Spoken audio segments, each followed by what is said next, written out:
ఇండియాలోనే #1 varicose veins hospital Avis vascular centre.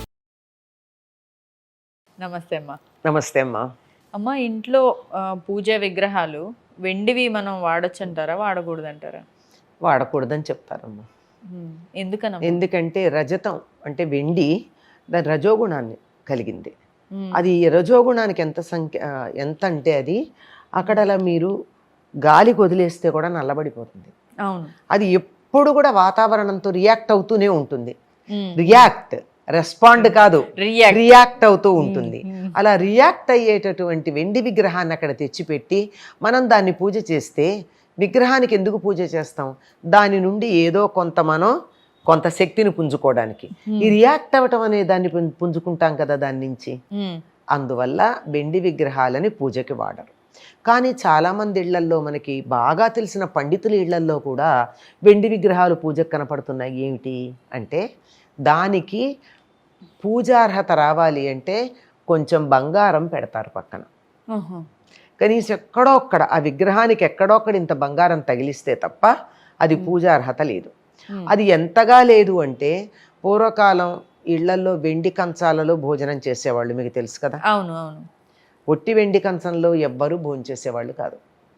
దాని మధ్యలో బంగారం పువ్వు ఉంటేనే దాంట్లో భోంచేయడానికి అర్హత ఉంది. బంగారం తగలకపోతే వెండి పనికి రాదు. మరి వెండిగా ఎందుకు తింటారంటే అది ఆరోగ్యానికి మంచిది, అది వేరే మాట. మనకి ఆధ్యాత్మికంగా పనికి రాలేదు కానీ ఆరోగ్యానికి మంచిది గనక వెండి దాంట్లో భోజనం చేయడం మంచిది ఆరోగ్యానికి, అందుకని తింటారు. కానీ దానికి అధికారం లేదు గనక మధ్యలో కొంచెం బంగారం పెడతారు. మరి జనరల్గా వెండి విగ్రహాలకి మనం పూజ చేయకూడదు అంటే ఏ లోహం అయితే మంచిదమ్మా ఆ విగ్రహాలకి? ఆ వెండి విగ్రహాల దగ్గరికి వచ్చేప్పటికి ఇంకొక సమస్య కూడా వస్తుంది. ఏమిటి అంటే, విగ్రహం పెద్దదిగా ఉండాలనుకుని తెస్తారు, లోపల బోలుగా ఉంటుంది. అవును, బోలుగా ఉన్న విగ్రహానికి ఎప్పుడు పూజ చేయకూడదు. బోలుగా ఉన్నప్పుడు అంటే ఏమవుతుంది, కింద ఎక్కడో ఖాళీ పెట్టి దాంట్లోంచి లోపలంతా తీసేస్తారు కదా, అది పనికిరాదు. ఒకవేళ దాన్ని ఫిలప్ చేస్తే పనికి వస్తుందంటే అది కూడా పనికిరాదు. లోపల నిండుగా ఉంటేనే పూజ చేయాలి. అందువల్ల ఇంతవి విగ్రహాలు అయితే మనం నిండుగా ఉండేట్టు చేయగలం, కానీ ఇంతంత విగ్రహాలు పూర్తిగా వెండితో చేయడం అయ్యే పనే కాదు.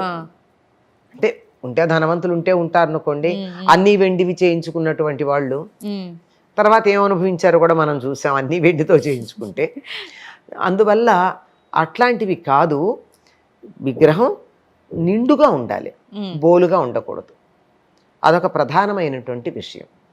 ఆ తర్వాత మీరు అన్నట్టు దేంతో పనికొస్తుంది అని అడిగారు. పంచలోహాలు కానీ, కంచు కానీ, ఇత్తడి కానీ, కొంతమంది రాగి కూడా వాడారు. మరి అది ఎంత శ్రేష్టమో నాకైతే అంత బాగా తెలియదు. ఎక్కువగా మీరు దేవాలయాల్లో గమనించిన, ఇళ్లల్లో గమనించిన ఇత్తడి లేక కంచు విగ్రహాలు ఉంటాయి. అది వీటిలో పంచలోహ విగ్రహాలు కూడా ఉంటాయి. ఇవి చాలా శ్రేష్టమైనవిగా చెప్తారు, పూజకి పనికొచ్చేవి. అది వినియోగించుకోవడం మంచిది. విగ్రహాలు మళ్ళీ అది క్లీన్ చేయడానికి కూడా ఒక పర్టికులర్ రోజు అనేది ఏదైనా ఉంటుందమ్మా? శుక్రవారం మంగళవారం క్లీన్ చేయకూడదని అంటారు కదా విగ్రహాలు. ఎవరు చెప్పారమ్మా శుక్రవారం క్లీన్ చేయకూడదని?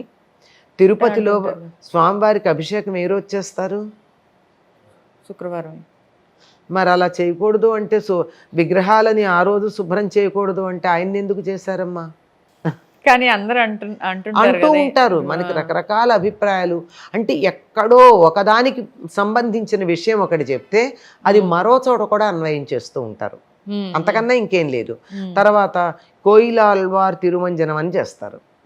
అంటే సంవత్సరానికి 2 సార్లు 3 సార్లు గుళ్ళన్నీ శుభ్రం చేస్తారు, బూజులు తీసి అన్నీ చేసి కడిగేసి మూలలు అంతా. అది ఎప్పుడు చేస్తారు? మంగళవారమే చేస్తారు. కోయిలాల్వార్ తిరుమంజనం మంగళవారమే చేస్తారు.